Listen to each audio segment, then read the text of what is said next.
Hi guys, I hope you are doing well. My name's Jack and welcome back to another video. In this video today, we're doing a quick price update on ICP. There are some things happening in the chart that I want to point out to you. I'm going to be giving you some price targets to the upside, should this rally continue, be giving you some buy zones to the downside in case things take a bit of a dip. And I'll also be talking to you about an invalidation point, a point at which you can get out and protect your capital if things go wrong. So all that and more in this video. But before we dive in, if you don't mind, hit that subscribe button and click that notification bell. That means you'll be notified whenever I make these videos, so you'll never miss my content when you actually need it.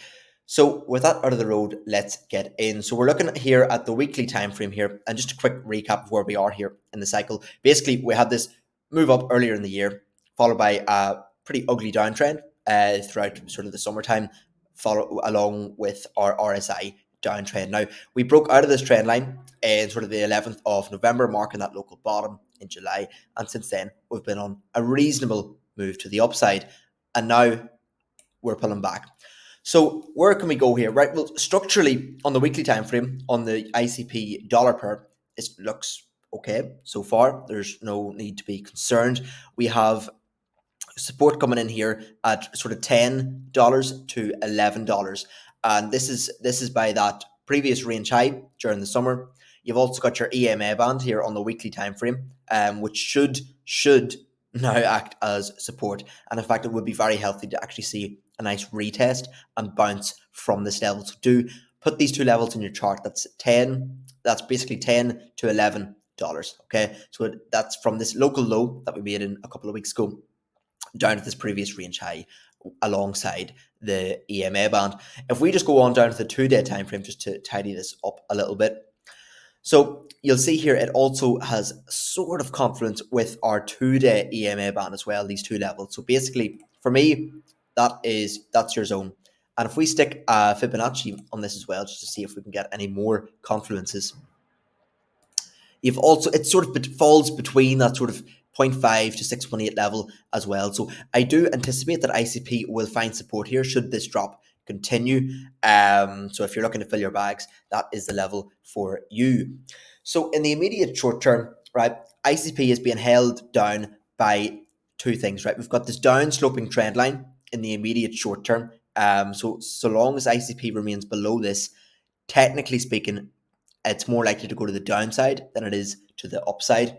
You've also got this downsloping RSI trend line as well, although it is sloping very steep, so I do think it could break soon. But again, while price remains below this trend line and the RSI trend line, downside is the more probable outcome. But as I say, you've got your support coming in here at $10, around about that $11 to $10 range. If you put orders there and we don't see a bounce, that would start making me concerned. So if we see price starting to fall down and sort of hang around this region here and not really see any significant bounce, that to me would be a warning sign, right? Because with a level like that, we should see the price immediately bounce, sort of like something like this where you see this long wick up and then straight up. But if you see it come down to that level and start sort of hanging around there, chances are you're probably going to break down further, right? So just keep an eye on that, how the price actually reacts to this level. But of course, I'll be keeping you updated on this channel as well. But overall, in terms of my trade, I do have an active trade on this coin right now. And basically, our invalidation point is if we break down below this level and start holding it as resistance. That for me will be my exit point, the point at which I get out and protect my capital. But as I say, we are not there just yet. So just to summarize there, in the immediate short term, more downside is actually looking more likely. That can be invalidated if we break out off this trend line here, which has fallen today at around $12. If we break above this trend line, both in the price and the RSI, then yeah, we should be on our merry way. But until we do that, downside remains the more probable outcome. But ultimately, long term in this bull market, I am still targeting our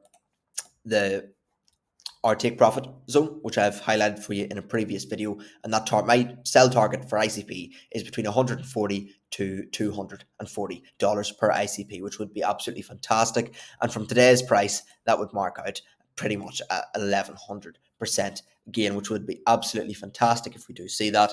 But as I say, I will keep an eye on that and keep you updated as we move forward.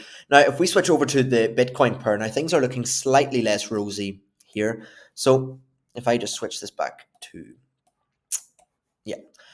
So we had this breakout, right, of this trend line, which was looking absolutely fantastic, right? But if we're looking right now, ICP is currently trying to fall back below that trend line right now. So if I just pop this down to the 2-day time frame, right, you can see, although we haven't broken it just yet, we do look like we could be verging on it. Now, as I say, the candles are not closed yet, but it is a bit of a warning sign, right? So basically, we do not want ICP to start closing back within this trend line, right? That would be very negative for ICP on the Bitcoin pair and would signify further downside, right? But for the moment, we are holding it. But if you set an alert on your chart to alert you when the price closes below this trend line, that would be it's a warning signal, right? And it would, to be honest, I might actually exit some of my position if we see that happen, just because from probabilities, whenever you see the price closing below both the EMA band and a trend line, generally speaking, you're going to come down. And if we do break down below, I would be just targeting that all-time low at 900 Satoshis,